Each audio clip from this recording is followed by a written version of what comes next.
certeza no teu coração sempre que o Senhor é soberano sobre todas as coisas. E tudo aquilo que tu buscar, busque sempre no Senhor, clamando ao Senhor Jesus, buscando nele fortalecimento, porque quando nós temos essa certeza no nosso coração que o Senhor Jesus está no comando da nossa vida, isso nos dá força, isso nos faz fortes para vencer todas as batalhas, porque Ele vai à frente. Ele é o nosso general de guerra, é Ele que vai à frente, abrindo o caminho, derrubando muralhas, derrubando gigantes, porque Ele é o nosso Senhor Jesus Cristo. Amém, igreja? Aplauda o Senhor, louve ao Senhor, aleluia, glória a Deus.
Que nos dá força para enfrentar cada dia todas as dificuldades que temos nas nossas vidas. A Ele toda a honra, toda a glória, digno é o Cordeiro.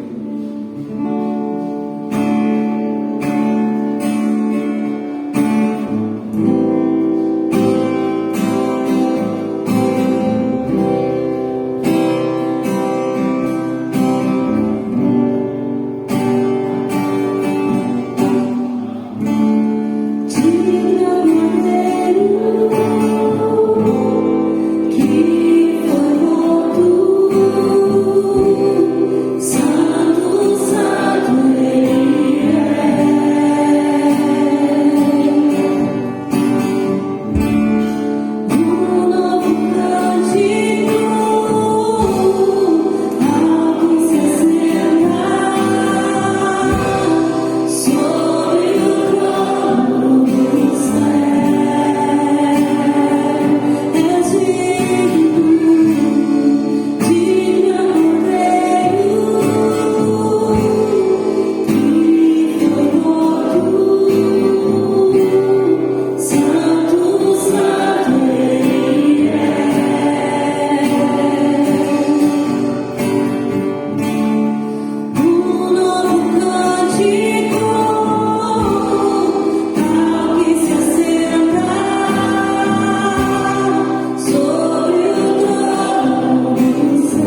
obrigado, Pai, porque Tu estás aqui. Como é tremendo, como é maravilhoso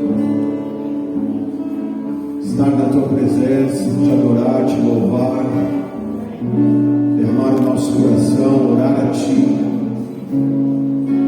nos entregarmos nas Tuas mãos. E como é precioso, Senhor, termos a convicção firme de que Tu nos ouve, de que Tu estás aqui, Senhor, de que Tu nos recebe, para amparar, para socorrer, para abençoar, para renovar, Pai. Essa noite, estende a Tua mão, Pai, e opera milagres neste lugar. Opera milagres, Senhor, renova a fé, o ânimo, a força, a esperança. Opera milagres, Deus. No nome de Jesus nós oramos, Pai. No Teu nome, Senhor, e a Ti a honra, a glória e o louvor, porque só Tu és digno. É no Teu nome, Jesus, que oramos. Amém e amém. Que Deus te abençoe, meu irmão, minha irmã. A paz de Cristo Jesus e o poder do Espírito Santo sobre a tua vida. Antes de sentar, olhe para quem está perto de ti, teu lado, dá um sorriso e diga: Deus faz um milagre na tua vida. O Senhor te fortalece, o Senhor te socorre, Ele te abençoa. Ele sabe que você precisa. Amém? E aí você pode tomar o teu lugar, pode sentar.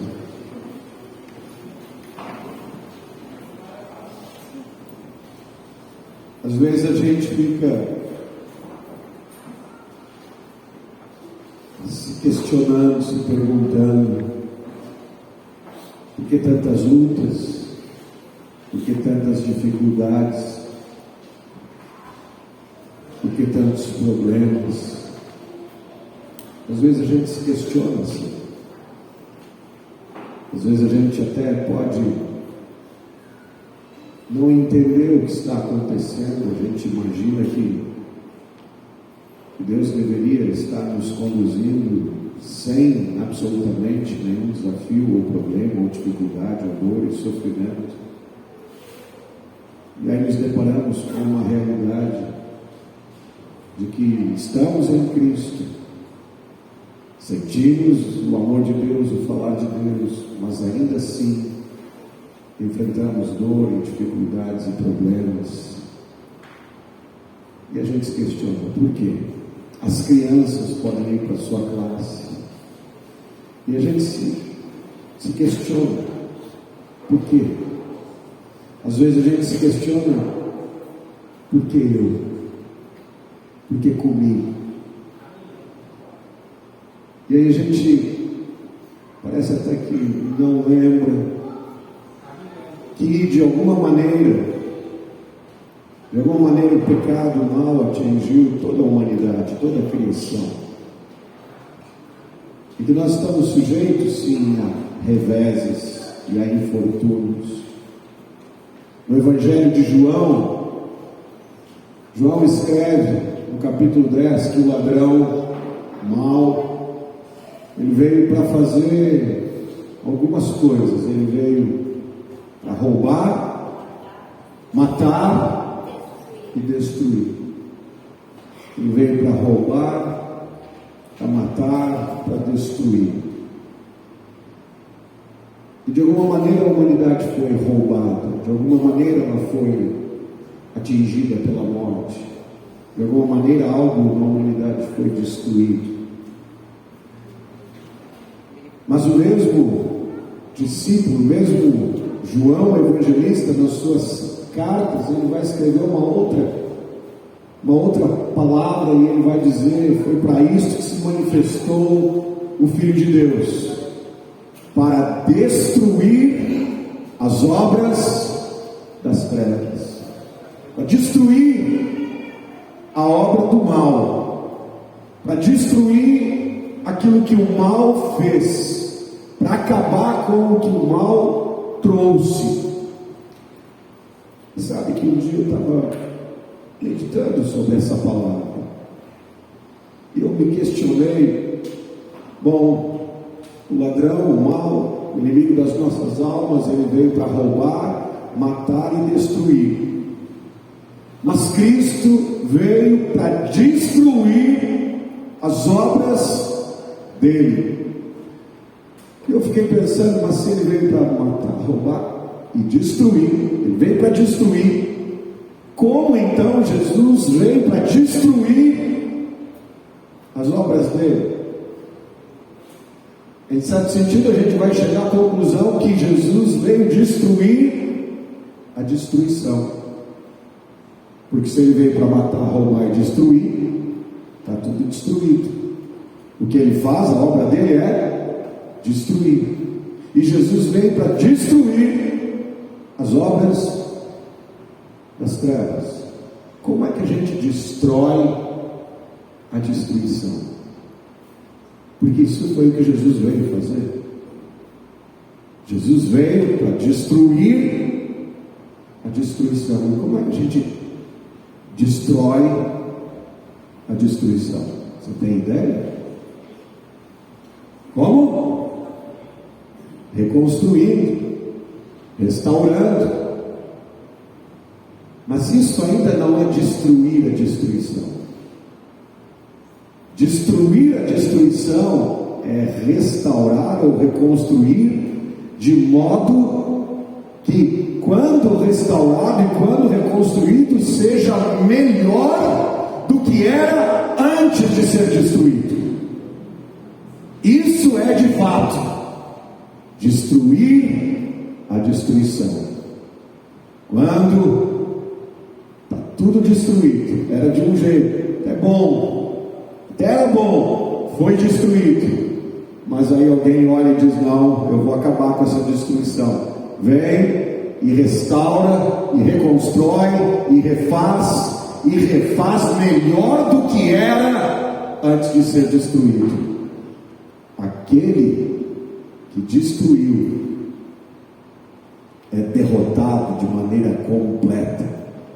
E aquilo que ele imaginava conseguir quando se lançou para destruir é desfeito de uma maneira que frustra, porque o intento, e se o intento dele era destruir, uma vez que destruiu, mas agora foi reconstruído melhor, o que ele queria fazer, não conseguiu, e conseguiu fazer o inverso do que ele queria, porque agora foi reconstruído, restaurado, renovado e feito melhor do que era antes dele ter se lançado para destruir aquilo.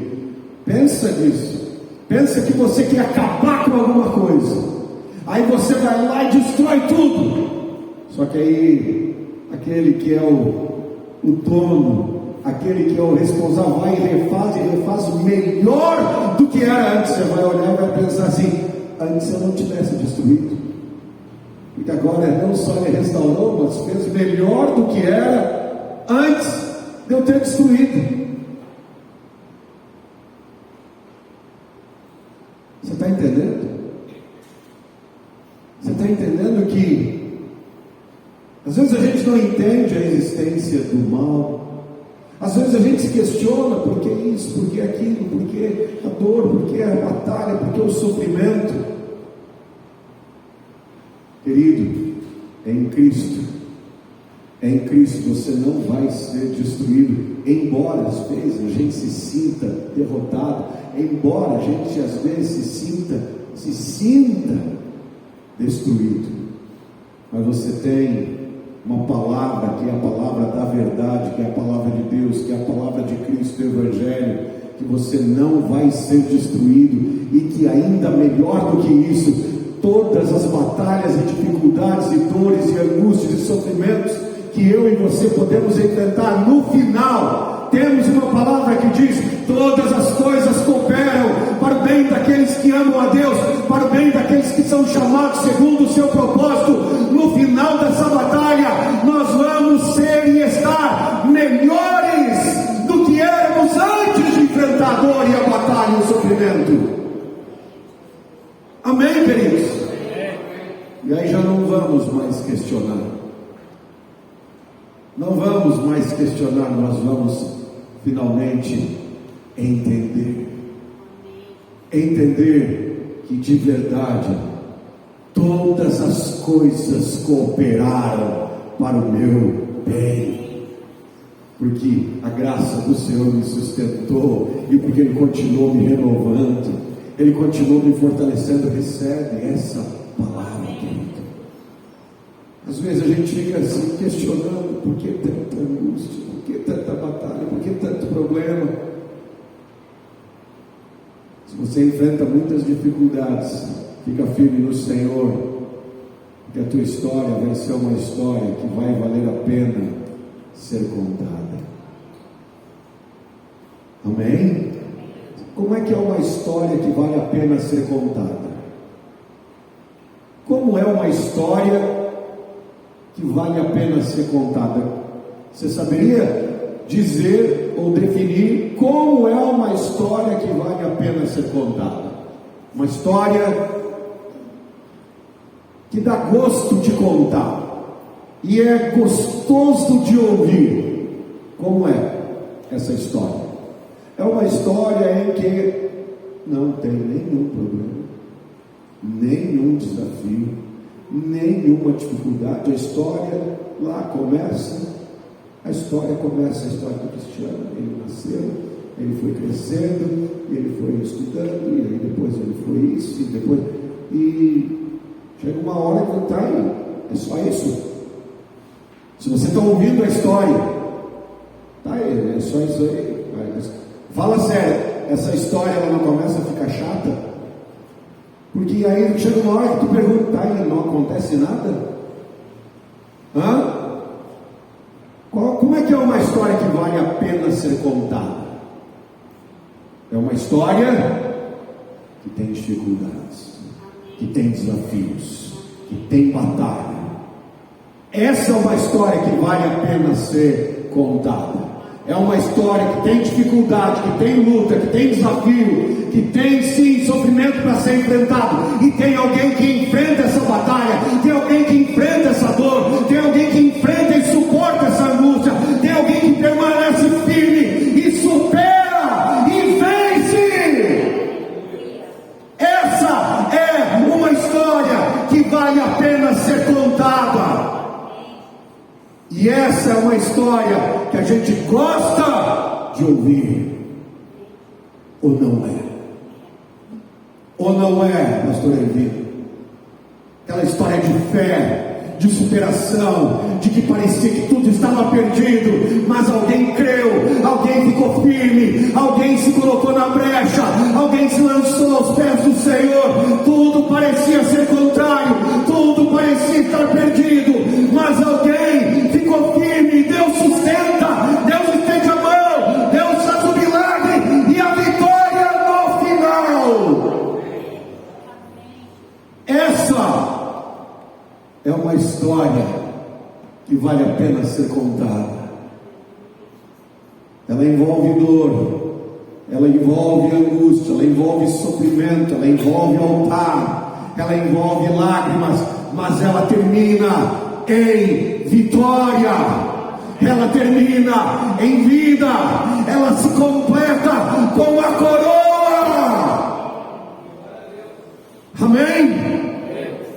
Às vezes a gente se questiona: por que a minha história está se desenrolando assim, desse modo? Por que eu estou enfrentando? Querido, tudo que conta e tudo que no final a gente quer saber é como essa história vai terminar, como ela se completa, como ela se completa. E em Cristo você pode ter a certeza e a convicção que ela se completa em vida, em milagre, em vitória. Amém, queridos? Amém. Oh, você pode dizer: a minha história, a história da minha vida, a história da minha família vai ser uma história que vai valer a pena ser contada. Eu vou ficar firme, eu vou ficar firme no meu Senhor. Aleluia. Abre a tua Bíblia aí comigo, no Evangelho de Marcos, e o capítulo 8. Marcos e o capítulo 8. Sabe que eu passei o dia orando, meditando na palavra, tinha uma mensagem, tinha uma palavra já preparada, e como é do meu uso, olhei diversos textos, olhei as traduções, os originais, sempre procuro preparar o texto e entender bem a respeito da palavra que vamos ministrar, e buscar do Senhor graça e orar. Mas aí quando eu estava aqui, alguns minutos antes de subir para o altar, o Senhor mudou. O Espírito Santo disse: uma bênção a palavra que tu preparou, uma bênção, mas ela vai ficar para outro culto. Eu quero falar de algo diferente, eu quero que tu ministre essa palavra. E Ele me deu, e naquele segundo Ele me deu aquela palavra. Eu fiquei perguntando: por que, Senhor? Estava tão já direcionado, já o texto que eu estudei, que eu vi, que eu olhei. Mas aí logo depois o Senhor me mostrou por que Ele estava mudando essa mensagem, essa palavra. Marcos, no capítulo 8. Naqueles dias, quando outra vez se reuniu grande multidão, e não tendo eles o que comer, chamou Jesus os discípulos e lhes disse: tenho compaixão desta gente, porque há 3 dias que permanecem comigo, e não tenho o que comer. Se eu os despedir para suas casas em jejum, desfalecerão pelo caminho. E alguns vieram de longe. Mas os seus discípulos lhe responderam: de onde poderá alguém fartá-los de pão neste deserto? Onde é que a gente vai encontrar mantimento? Onde é que nós vamos encontrar solução para essa situação? Dar a essa multidão de comer? Onde que a gente vai encontrar uma solução para essa dificuldade? E Jesus lhes perguntou: quantos pães tendes? Responderam eles: 7. Ordenou ao povo que se assentasse no chão, e tomando os 7 pães, partiu-os, após ter dado graças, e deu-os aos seus discípulos para que estes os distribuíssem, repartindo entre o povo. Tinham também alguns peixinhos, e abençoando-os, mandou que estes, os discípulos, igualmente fossem distribuídos. Comeram e se fartaram, e dos pedaços restantes recolheram 7 cestos. Eram cerca de 4.000 homens. E então, depois de operar esse milagre, depois de suprir a necessidade física, Jesus os despediu. Amém? Obrigado, Pai querido, pela Tua palavra. Fala conosco, ministra sobre nós.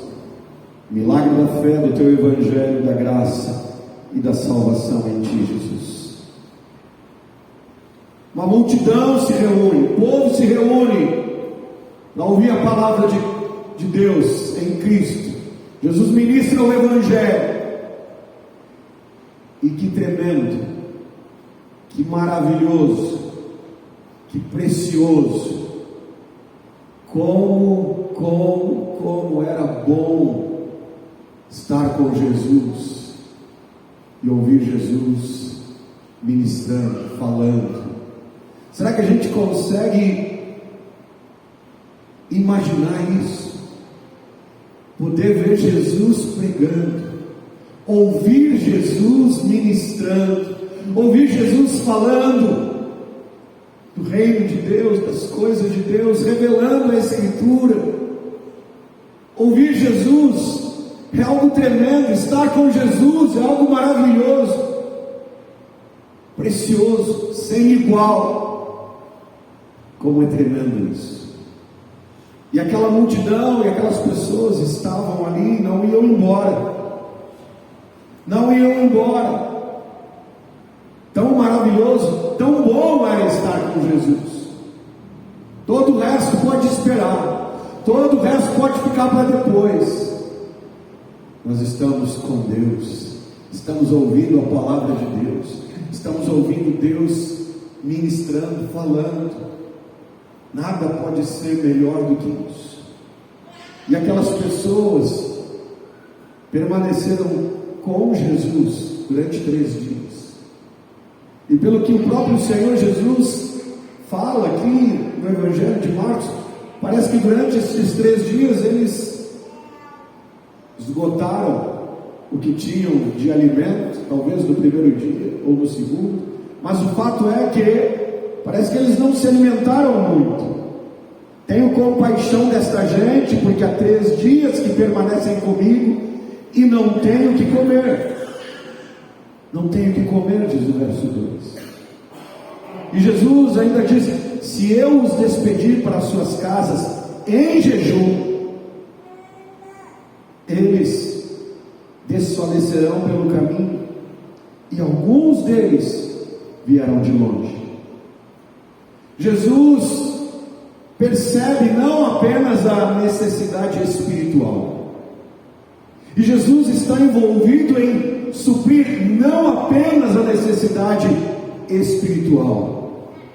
Jesus está ministrando o Evangelho, a palavra de Deus. Jesus está revelando Deus, revelando a vontade de Deus, suprindo espiritualmente, emocionalmente aquele povo.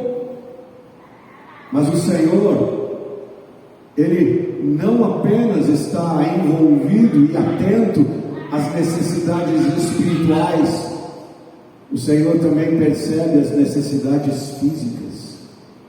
E eu quero que você saiba disso. Eu quero que você perceba que a palavra de Deus nos mostra isso. Que Deus sabe qual é a primeira necessidade que nós temos. E a primeira necessidade que nós temos, a mais importante necessidade que precisa ser suprida, é receber a palavra, é ser suprido com a revelação de Deus, é receber a graça, é receber o perdão, a salvação. A primeira necessidade é espiritual, e Deus supre essa necessidade. Deus se revela, Deus fala, Deus ministra, mas não apenas a necessidade espiritual. Ele não está atento apenas à necessidade espiritual, ele está atento, ele percebe, ele sabe da necessidade física, ele sabe da dor física, ele sabe de maneira completa o que é ser um homem, uma mulher, uma pessoa, um ser humano. Ele sabe o que é enfrentar o dia a dia, a vida, o calor, o frio, a sede, o cansaço, a angústia. Ele sabe. O Evangelho e a graça e a obra da cruz de Cristo nos supre, nos abençoa, nos socorre, em primeiro lugar, de modo espiritual, mas não apenas espiritual, em prioridade espiritual. Essa é a questão mais importante, essa é a questão mais importante. Mas o Senhor sabe que nós também temos dificuldades e necessidades físicas, materiais. Jesus estava atento. Durante 3 dias Ele ministrou a palavra, o Evangelho, e as pessoas não iam embora. Elas estavam famintas, elas estavam sedentas de receber uma palavra, de ouvir Deus, de sentir a graça, de sentir Deus falando, de sentir que Deus estava operando o milagre da fé, dando ânimo, dando vida, dando esperança. E todos nós necessitamos disso. de receber a palavra de Deus, de ouvir e sentir o Espírito Santo falando em nós e nos renovando na fé, na esperança, no ânimo. Todos nós precisamos disso. Jesus ministrou ânimo, vida, esperança, fé, perdão, graça durante 3 dias. Mas agora Ele olha para aquela gente, Ele sabe, eles estão alimentados espiritualmente, mas eles estão com fome, estão em jejum. E se eu os despedir agora, se eu os colocar na estrada assim, eles vão desfalecer pelo caminho, eles vão enfraquecer. Que tremendo e que maravilhoso que o Evangelho, que a graça, que a palavra de Deus nos mostra, que Deus nos vê assim de modo completo, integral. E sabe, queridos, esse texto ele vai nos mostrar uma outra questão que é também muito importante. É maravilhoso ouvir Deus falando com a gente, é tremendo estar na presença de Deus, é restaurador, é ânimo, é graça, é vida. Quando a gente sente Deus falando com a gente, é tremendo, é maravilhoso, é poderoso quando a gente sente aquela palavra que vem e nos renova e nos fortalece e nos dá vida. Isso é tremendo, é maravilhoso estar na presença de Deus. Mas é preciso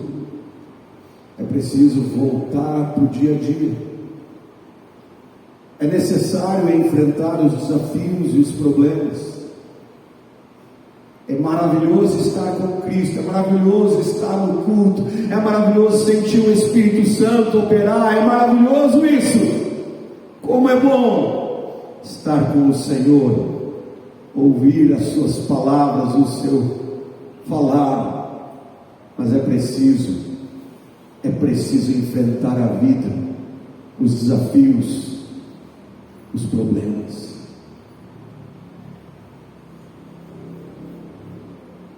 Como é bom a gente receber a palavra de Deus, ser renovado no ânimo, na fé e na esperança.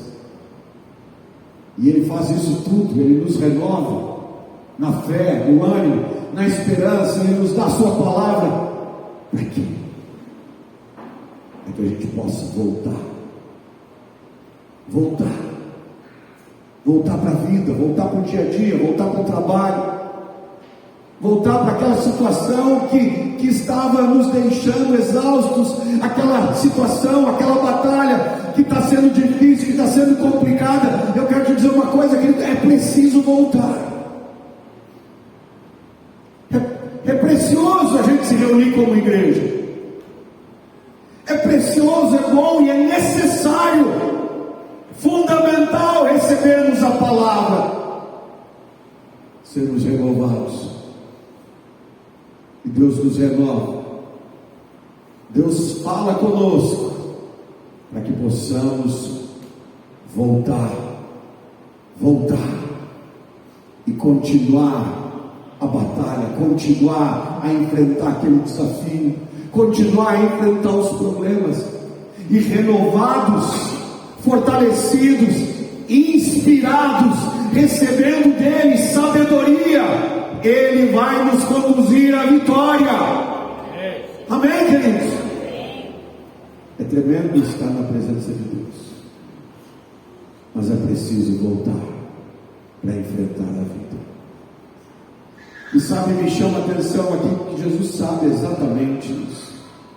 Há 3 dias eles estão comigo, e eles não têm comido, estão em jejum, estão espiritualmente fortalecidos, renovados, mas fisicamente estão enfraquecidos. Eles precisam de alimento. Eu não vou despedi-los em jejum. Alguns deles vieram de longe. Querido meu irmão, minha irmã, o Senhor está aqui com a gente agora, e Ele sabe exatamente de onde você veio, Ele sabe exatamente a batalha que você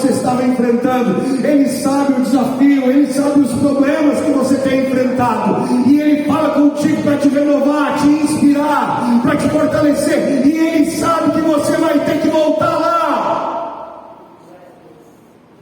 Ele sabe de onde você veio, e Ele sabe que você precisa voltar para continuar a enfrentar aquela batalha, e Ele quer que você seja vitorioso nessa batalha. E é por isso que Ele fala para os discípulos: eu não vou despedi-los em jejum. Alguns vieram de longe. Jesus sabia, e Ele sabe de onde você veio, da situação que você deixou para vir buscar a presença de Deus e buscar ouvir a palavra de Cristo. Ele sabe exatamente quanto você caminhou para chegar até aqui. Ele sabe o quanto você caminhou para chegar até aqui. Ele sabe qual foi a distância que você teve que percorrer até chegar a Ele. Ele sabe. E Ele quer te fortalecer espiritualmente, mas Ele também, olha, diz: eu vou fortalecer ele fisicamente. Eu vou operar um milagre para que ele possa voltar e vencer. Os discípulos olham e ficam se perguntando: como é que a gente vai fazer isso? Como é que a gente vai resolver essa situação? Como é que nós vamos dar de comer a tanta gente, e o lugar é deserto, aqui não tem recurso? Quem sabe tivesse um mercado, quem sabe a gente estivesse aí perto de uma aldeia, mas aqui a gente está num local que é desabitado, sabe? Às vezes a gente olha para aquilo que nos está disponível, e a gente imagina que aquilo não vai ser suficiente. Às vezes a gente olha para as dificuldades, a gente olha para os problemas, a gente olha para os desafios, e a gente já imagina uma solução. A gente imagina o que seria necessário para trazer solução para essa situação. A gente imagina. Os discípulos imaginaram: se tivesse uma aldeia, se tivesse um lugar onde comprar, mas não tem. Às vezes a gente imagina como seria a solução, e a gente olha e a nossa imaginação não se coaduna, a nossa imaginação, aquela solução que a gente pensa, ela não se conforma com a realidade, e a gente pensa: não tem solução. Não tem solução. Não vai ter jeito. Como vai ser? Não vai ter jeito, a medicina não tem solução, não vai ter jeito, eu não tenho dinheiro, não tenho recurso, não vai ter jeito, essa mágoa foi terrível demais, não vai ter jeito, eu sei como ele é, eu sei como ela é, não vai ter jeito de haver reconciliação, não vai ter. A gente projeta uma solução de acordo com aquilo que a gente imagina possível. E a gente olha para os nossos próprios recursos e pensa: não vai dar. Só que aí o Senhor olha e diz: me deem aqui, vamos agradecer e abençoar, e o milagre acontece. O milagre acontece. E eu quero que você receba essa palavra, querido. Milagre não é uma coisa que você imagina como vai acontecer. Milagre é aquilo que Deus faz para te surpreender. Se é alguma coisa que você estava imaginando, vai ser assim. Não é milagre. Milagre é quando Deus faz algo que te surpreende, que você olha e diz assim: oh Senhor, Tu és tremendo, Tu és tremendo. O apóstolo Paulo chega a dizer que Deus faz infinitamente mais do que tudo quanto pedimos ou pensamos. E Ele faz mais, porque na maioria das vezes a gente pede segundo aquilo que a gente imaginou possível. Eu quero que você guarde isso. O Senhor sabe das tuas necessidades, das tuas batalhas, e o Senhor sabe do que você precisa para voltar e vencer. Ele te renova e te fortalece espiritualmente. Mas essa palavra me assegura, essa palavra me mostra que Jesus também opera milagres físicos e materiais para nos renovar e nos fortalecer também no nosso ânimo, também na nossa alma, também no nosso corpo. Você não vai desfalecer no caminho. Para mim é tremendo, porque Jesus está dizendo aqui o seguinte: eles vieram até mim, permaneceram comigo. A história deles não vai terminar senão em vitória. O Senhor não vai deixar que a tua história termine numa derrota. O Senhor Jesus olhou o quê? O cara veio até mim, veio de longe, ficou 3 dias comigo. Agora eu vou deixar ele sair daqui e morrer na metade do caminho, de volta, quando eu quero que ele volte e vença? Não vai mesmo. Não vai de jeito nenhum. Porque eu vim para destruir as obras das trevas. Eu vim para restaurar e fazer melhor do que antes. E é isso que Deus quer fazer na minha vida e na tua vida. A tal ponto de você olhar e dizer: como foi bom eu ter enfrentado aquela luta, porque no final, eu até em alguns momentos achei que eu ia ser destruído, mas agora eu estou vendo que no final eu estou muito melhor do que eu era e do que eu estava antes de enfrentar essa batalha. No final a recompensa, a coroa, a glória é muito maior. Meu querido, lembre disso, tanto maior as desventuras e as desvantagens na batalha, tanto maior a glória da coroa na vitória. Não tem graça se você entra na batalha sendo favorito. Se você é favorito, tem graça. Você ia achar o quê? Se a história de Davi e Golias fosse uma história assim, que Davi era um cara grande, 2,10, quase 1,5 de largura, os braços, que era forte, nossa, um homem assim, um homão, Davi, e o Golias era meio magrelo, e aí o Davi foi lá e acabou com o Golias. Você acha que essa história ia para frente? Alguém ia contar essa história? Ia dar vergonha no povo de Israel de contar essa história. É ou não é? Pastor Giovanni, o povo de Israel ia olhar mas o Davi era muito mais forte do que Golias, né? Foi lá e moeu o Golias na pedrada. Mas também Golias era magrelo, raquítico, estava meio doente naquele dia. Você acha que alguém ia contar essa história?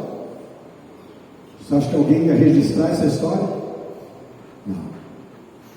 Essa história ninguém ia contar. Você sabe por que a história de Davi e Golias é contada, né? Porque Davi não era o favorito. Davi não era o mais forte. Tudo estava contra Davi. E contra todas as possibilidades, contra todas as probabilidades, Davi venceu. Então eu quero te falar, meu irmão, está tudo contra ti. Isto não é o favorito. Se a batalha, a dificuldade que você enfrenta, se ela parece ser muito maior do que você, e se as possibilidades e as probabilidades estão contra você, é aí que Deus gosta de operar. É exatamente aí que Deus gosta de botar a mão. É exatamente aí que Deus fala e diz para o homem e para a mulher: confia em mim que eu vou fazer um negócio na tua vida. Confia em mim, fica firme na fé no meu nome, porque a tua história vai se tornar uma história que os meus servos vão testemunhar a teu respeito e a respeito da fé que tu manteve em mim. Oh, que coisa tremenda isso! Que coisa tremenda isso! Deus está falando comigo e contigo. Está falando com a gente, Rodrigo. Diga com a tua esposa. Mesmo que as probabilidades e as chances sejam todas contra, é aí que Deus gosta de botar a mão. É aí que Deus estende a mão e diz: tu veio, ficou comigo, não vou te despedir em jejum, tu não vai desfalecer pelo caminho, não vai, eu vou te levar até o final, até a vitória. Você crê nisso, meu irmão? Pai querido, nessa noite, como é bom o Senhor estar na tua presença, como é tremendo e maravilhoso ouvir a tua palavra e sentir o teu Espírito Santo agindo, e tu estás aqui, Espírito Santo. E eu creio, Senhor, que tu conheces a cada um de nós, sabe da onde cada um veio, quanto andou, e tu sabes, Senhor, que ao sair daqui nós vamos voltar, mas eu creio que tu não vai nos despedir em jejum, não vai nos despedir sem recebermos o teu socorro, a tua bênção e o teu milagre na saúde, teu milagre de cura, teu milagre, Senhor, de provisão, teu milagre, Senhor, na família, teu milagre, Senhor, no trabalho, teu milagre, Senhor, libertando, curando, abençoando, teu milagre aqui em casa, porque tu renova, anima, tu opera o milagre da fé, tu ministra, Senhor, quebrantamento e arrependimento, tu salva, tu cura, transforma, liberta, Deus. E é nessa convicção que nós oramos, e eu levanto a minha voz para repreender as trevas e mandar que o mal saia no nome de Jesus, que a enfermidade vai embora, que o desânimo, que as correntes, que tudo aquilo que tenta prender caia por terra, que a mentira e a voz da mentira seja calada agora, e que a tua voz ecoe no coração, Espírito Santo, e que a tua palavra produza vida, oh Deus, e a tua cruz produza vitória, milagres, cura, socorro nessa hora, Pai, no nome de Jesus, no nome de Jesus, no nome de Jesus, no teu nome de Jesus, aleluia.